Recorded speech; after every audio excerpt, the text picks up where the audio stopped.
Okay, I think we all know what climate adaptation is. It's basically adjusting to things that are already happening in terms of climate change impacts, and required adjustments for managing the changes. So managing the unavoidable is generally what is described as climate adaptation. And adaptations tend to be often very incremental. So something is happening now. Let's say you are sitting in a city like Mumbai, which is flooding more. Then you build certain structures to manage the water without thinking longer term what may be needed in terms of larger systemic changes in terms of development, drainage systems, and dealing with extreme rainfall rates that are increasing, frequency, duration, intensity, etc. So there is a concept of going from incremental adaptation cycles to transformational adaptation cycles. It sounds kind of fancy phraseology, but actually it can be important in terms of planning a pathway, decision-based pathway of climate adaptation, rather than responding to something that's happening in that context without having a long-term strategy, for example. So this schematic from this paper shows how it would work when the connections between them. So incremental adaptation cycle goes like this. You have a problem. Structuring and establishing the incremental adaptation arena is a step. Developing the incremental adaptation agenda, vision, and pathways, and implementing incremental adaptation actions leading to evaluating, monitoring, and learning. But then you have to jump out of it and also feed back to the transformational adaptation cycle. So there you would go problem structuring, establishing the transformation adaptation arena instead of the incremental adaptation arena, developing the transformation adaptation agenda, vision, and pathway, and implementing transformation agenda actions, evaluating, monitoring, and learning, and then feeding into this incremental adaptation cycle. So of course this also goes into feeding back to problem structuring and establishing transformation adaptation arena. In general, all global warming is local, so nobody is living in global mean temperature, global mean sea level, and so on. So all impacts are very region specific, location specific. So adaptations will also be very region local specific, and often you can look for transferable solutions.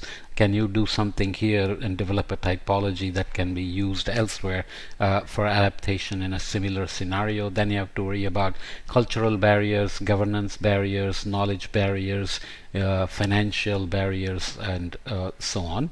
All those have to be dealt with, but the pathways thinking of adaptation instead of this incremental thinking is phrased like this: pathways thinking in the sustainable development domain to consider the implications of path dependency, interactions between adaptation plans, vested interests who would be supporting or opposing adaptation plans, and global change itself, which will keep changing its impacts on the local communities and systems like forests or biodiversity, fisheries, agriculture, and urban environments, and so on.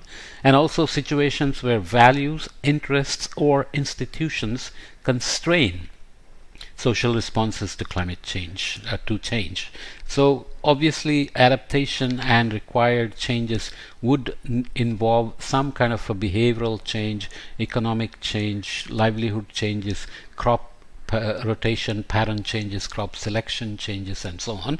So every time there is such a change involved, there are going to be barriers of various sorts. So this paper points out a few other things. It's a review paper, and it reviewed all the publications on adaptation pathways. Analysis of case studies on adaptation pathways development showed 3 clusters of approaches: performance threshold oriented, multi-stakeholder oriented and transformation oriented approaches. The paper provides some examples of each, remembering that adaptation is very case study kind of thing, because it's always in response to something at a location, and each location will have a different set of climate change impacts to deal with. Could be health, could be agriculture, could be transportation, and so on. So case study approach is always inevitable for adaptation pathways, and then how to learn from them is something that this paper provides, as we'll see in a minute. These broadly correspond to three desired outcomes of pathways development. How to develop the adaptation pathways themselves: meeting short and long-term adaptation needs, promoting collaborative learning, adaptive planning, and adaptive capacity. So do you have the economic wherewithal and other governance institutional structures to actually be able to adapt even after learning what is needed? Accounting for complexity and long-term change, including a potential need for transformation. So how to change systems, how to change things at a systemic level. Okay, so the first paper then goes back and provides a summary of adaptation context, status of adaptation practice, and key issues for 5 case studies. I'll only read the top 2 just to get a sense, and these are done by the authors drawing on their knowledge and experiences in these contexts. So let's look at 2 case studies. Local governments in the US, the adaptation context was lack of national leadership and policy framework to provide institutional coordination across sectors. So the way federal government responds to climate change, climate adaptation needs, etc., can be dependent on who's the president, who has the majority in Congress, and so on. So states can then take on their own pathways to dealing with the local impacts, especially California, New York, some of the progressive states, for example. So that's the context, with the absence of effective financing mechanisms and limited stakeholder participation being the context for adaptation as well.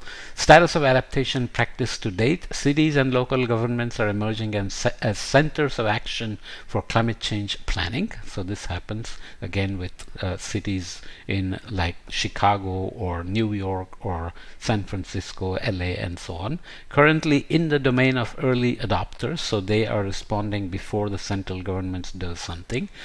Local champions, extreme events, and participation in national and international networks of organizations are promoting action at that level. So the key issues there are little evidence of reform of social issues relating to resource access and opportunity, broader structural concerns associated with the urban design addressed in local planning.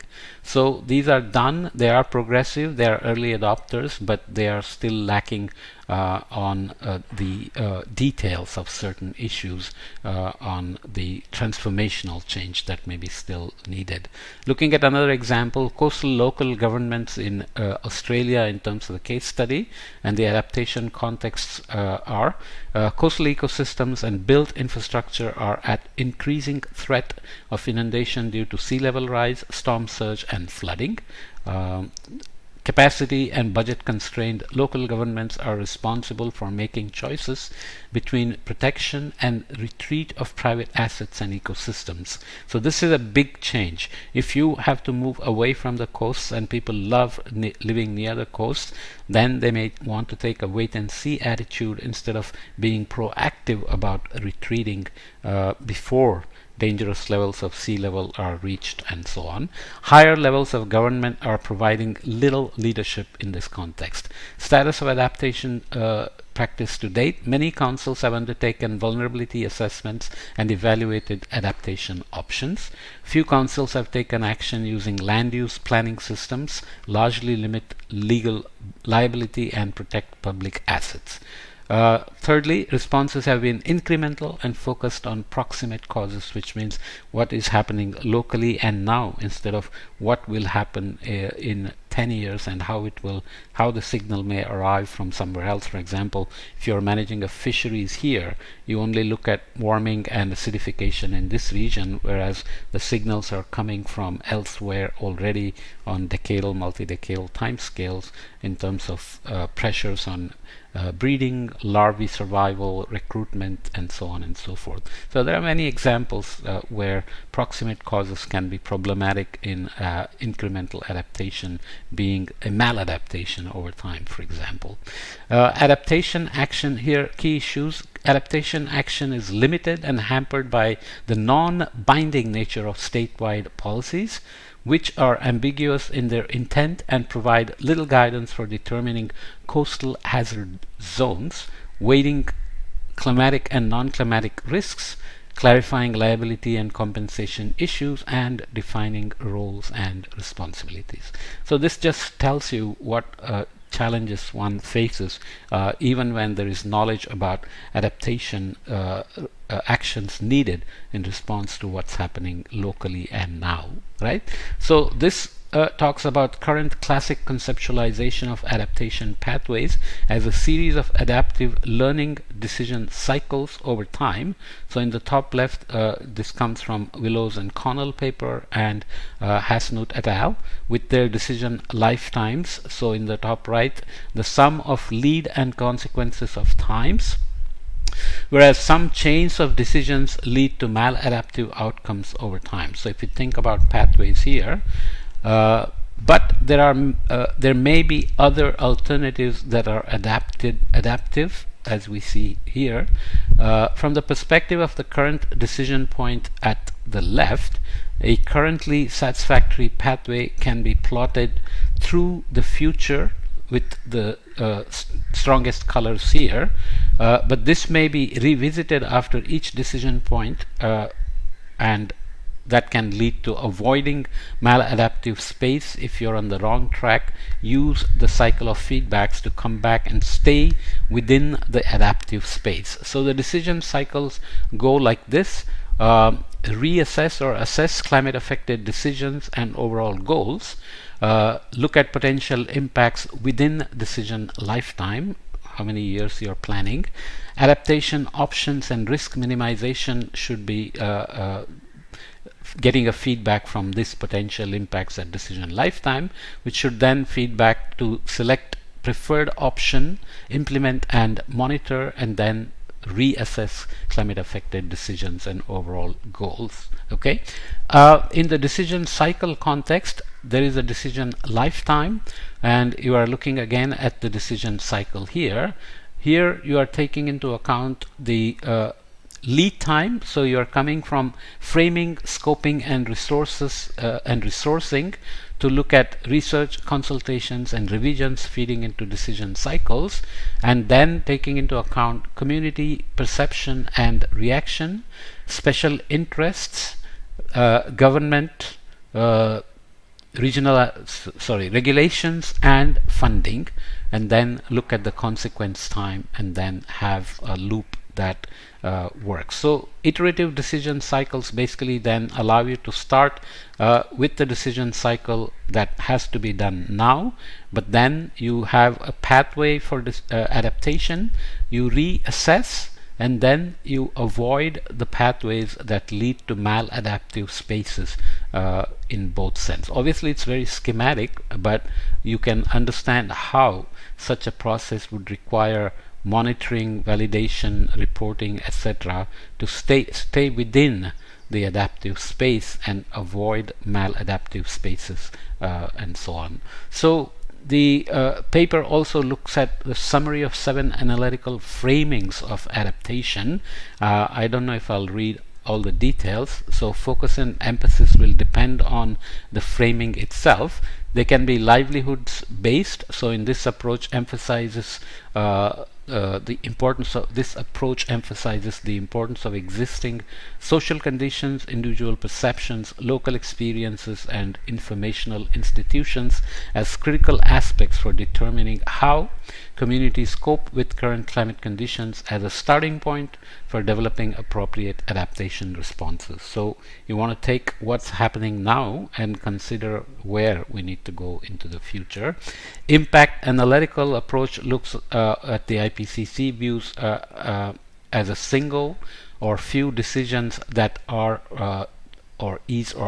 taken on the basis of projected future impacts, where it is assumed impacts and decisions can be singled out and formally quantified and evaluated using multi-criteria and so on. So that's relying on future projections with all their uncertainties and what-if scenarios and so on.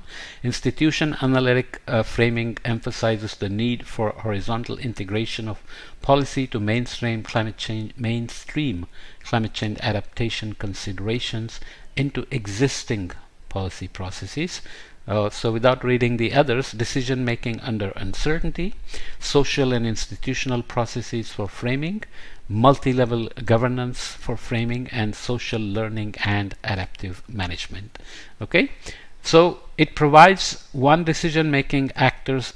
So this provides the schematic of looking at classic adaptation pathways, required transformative cycles, and then pathway dependencies of these adaptive space and maladaptive space, as we already looked at, and looking at change in biophysical variables over time. Okay, with institutional preparedness being considered, and also looking at adaptive landscape affected by changing climate, but also other drivers and other actors' responses. So climate change is happening in the background. You are making some decisions, and you are trying to stay in the adaptive space and trying to avoid maladaptive space, making decisions and re-evaluating them, reassessing them, and so on, trying to head towards transformative cycles, which gives you long-term adaptations. But you also have climate change throwing up surprises and other drivers, like maybe global supply chains, your dependency on imports of certain materials or technologies, knowledge, etc. And there are actors who may change the game along the way, right? Political decisions, socio-political decisions, and so on. So typically you start with the current decision points and have to consider all these aspects. So reading the caption, one decision-making actors adaptation pathways through an adaptive landscape, building on the metaphor of figure 1 that we had looked at here, where the boundaries between adaptive and maladaptive responses are changing over time due to biophysical changes as climate is changing along the way, but also due to changes in social and institutional context, election cycles, for example, or other impacts that affect socioeconomics, demographics, etc., including the actions of other decision makers who may perceive different adaptation pathways. So you may set on some pathway starting from the current decision point, but along the way a different government or different set of players may come along and decide that this is not the most safest way, and so on. Circle arrows represent decision points. Dark blue arrows represent pathways that are contemporaneously adaptive. Gray arrows lead to maladaptive dead ends. And dashed blue arrows represent more or less transformative pathway segments, and the green arrows show antecedent pathways prior to the current decision cycles here, where you are coming to the decision point with the previous decisions that are already made. So A, faced by the decision maker of concern, here and here. Boxes A to D highlight differences from figure 1 that are discussed in the text that you can read up. So you can see how many aspects are involved in even considering the past and the decisions made already, and the institutional preparedness for the decisions that were made, and then the pathways you will select and the decision cycles you have to keep on revisiting and reassessing to stay in this pathway, and all the time hoping to hit the transformational change that may be needed. So the review paper from 2021 again looks at all the adaptive pathway research approaches and looks at the propositions and outcomes in the learning framework on adaptation pathways development. So this is kind of a summary in some sense. Adaptation pathways development outcomes involve meet short and long-term adaptation needs. Outcome 2 would be promote collaborations, collaborative learnings, adaptive planning, and adaptive capacity. And outcome 3 focuses on accounting for complexity and long-term change, including a potential need for transformation.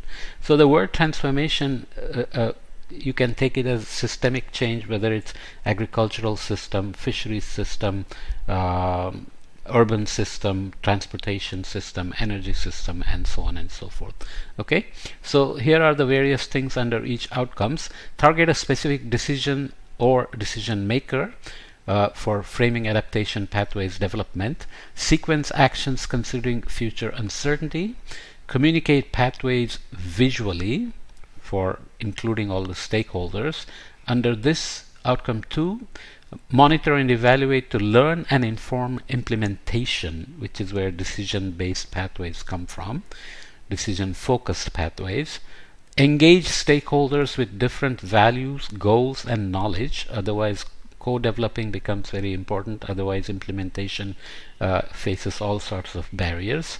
Address both symptoms and root causes of vulnerability, which is very important to make sure that adaptations actually are equitable and just, as well as protecting people and guardrailing against disasters. Address adaptation as an integral component of sustainable development. This is what is needed for it to be transformational in the long term. Okay, so it's kind of a longish summary and still very important to consider all these points. Very brief, of course, even though it's 20 minutes long, but there are some very important papers that you can read to follow up on the details, and look always at case studies where these principles are tested, and then you can see whether staying in the adaptive space, avoiding maladaptation works, or there are disaster cases like Easter Island and so on, where lack of action or lack of adaptation plans, incremental or transformational, may have ended up in disasters. Okay, case studies, case studies, case studies, always important.